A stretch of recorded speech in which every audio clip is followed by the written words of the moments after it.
Good afternoon and welcome to Tuesday's edition of the Warrior Daily. I'm Cameron Weidenthaler, joined by tired, I'm assuming, men's basketball coach David Greer. Busy stretch, 3 games in 6 days, a lot of traveling. Went all the way up to Sault Ste. Marie. Didn't get the third win you guys were looking for, but 2-1. Talk about your team's win. Got to be pretty happy with the way you guys played with perhaps the toughest stretch of your schedule this season. Correct. I thought our guys competed really well all week long.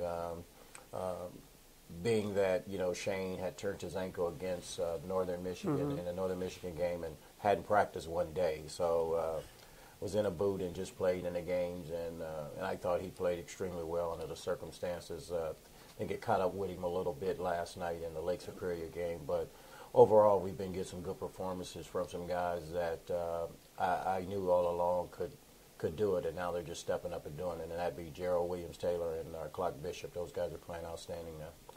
Yeah, we'll get to them a little bit later. The win in overtime at Grand Valley was I considered a statement type victory. Maybe some of the other schools in the GLIAC took notice, and that's the Wayne State that we were expecting this year, perhaps. Talk about that win and if it was kind of that character building type victory that I think it is. Well, again, it was anytime you win at Grand Valley is always a good win. They're a really tough basketball team, but I think the Wayne State they were expecting was what my colleagues were. Right. But, I thought our guys really stepped up. I thought we got some big play out of Clark Bishop. I thought he really came of age in that game. And again, Gerald Williams-Taylor, he's just a man down there.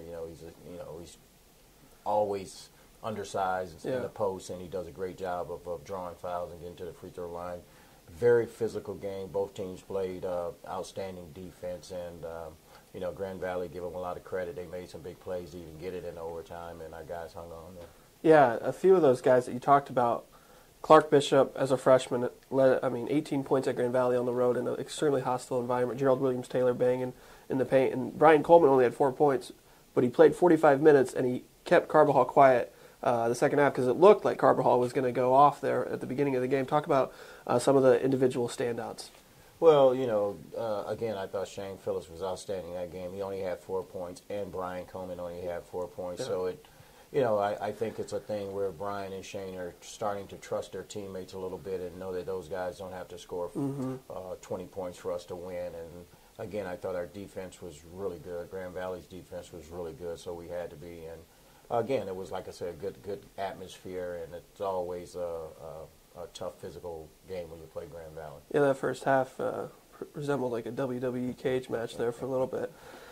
Preview the rematches this week with Thursday at Northwood and Saturday against Saginaw Valley.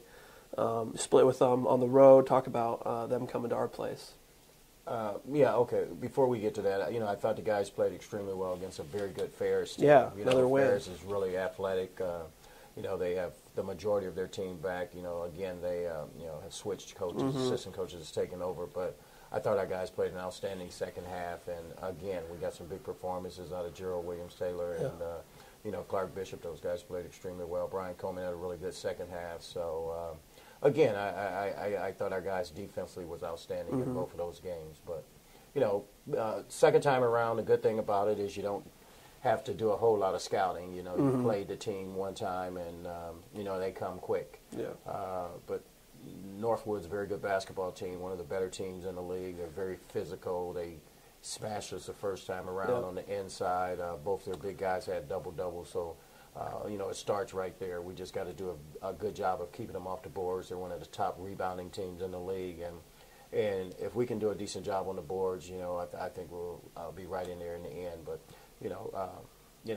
tough physical basketball team. They run a lot of inside-outside stuff where they try to get a lot of layups, and we just got to be ready to defend. And Saginaw has played everybody tough. I mean, they've had some tough losses, a lot like us. They have a lot of 1- and 2-point basketball games and been on the outside looking in. But they are a very talented team, very young team.